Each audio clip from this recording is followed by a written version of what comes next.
Assalamualaikum warahmatullahi wabarakatuh. Selamat pagi anak-anak, selamat bertemu kembali dengan Ibu di pertemuan ketiga mata pelajaran otomatisasi tata kelola kepegawaian. Di pertemuan sebelumnya, Ibu sudah menjelaskan tentang pengertian administrasi kepegawaian. Nah, di pertemuan kali ini, kita akan membahas tentang kegiatan-kegiatan administrasi kepegawaian menurut para ahli. Silahkan disimak baik-baik ya. Di pertemuan kemarin sudah dijelaskan bahwa administrasi kepegawaian itu adalah segala sesuatu yang berhubungan dengan masalah pemakaian tenaga kerja.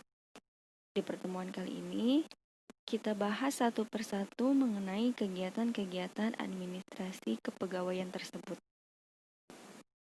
Menurut Profesor Dr.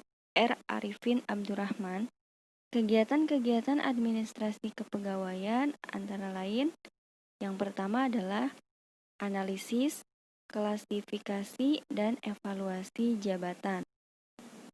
Yang kedua adalah rekrutmen, ujian, dan penempatan. Rekrutmen adalah penerimaan tenaga kerja baru bagi suatu perusahaan. Kemudian, ujian atau tes dilakukan oleh calon pelamar kerja.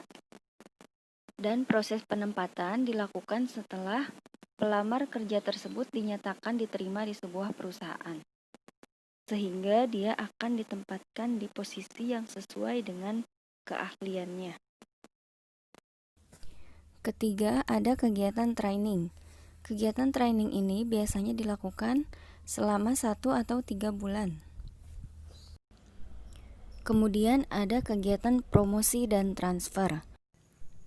Promosi adalah pemindahan seorang pegawai ke posisi yang lebih tinggi, atau disebut juga rekomendasi untuk kenaikan jabatan.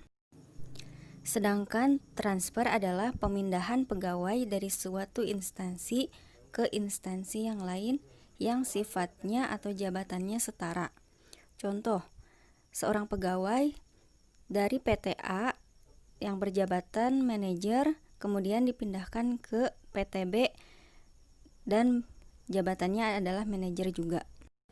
Jadi, yang ditransfer dalam hal ini adalah bukan dalam bentuk uang, melainkan tenaga kerja atau pegawai.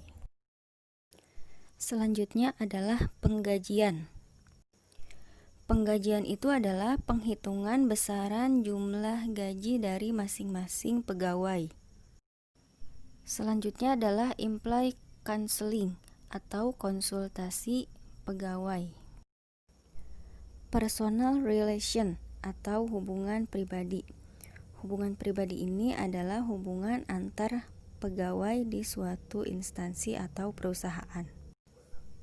Setiap pegawai atau karyawan harus menjaga hubungan baik dengan karyawan lainnya agar tercapainya tujuan perusahaan.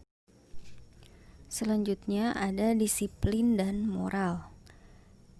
Bentuk disiplin dan moral di perusahaan atau di sebuah instansi biasanya erat kaitannya dengan tata tertib atau peraturan yang ada di perusahaan.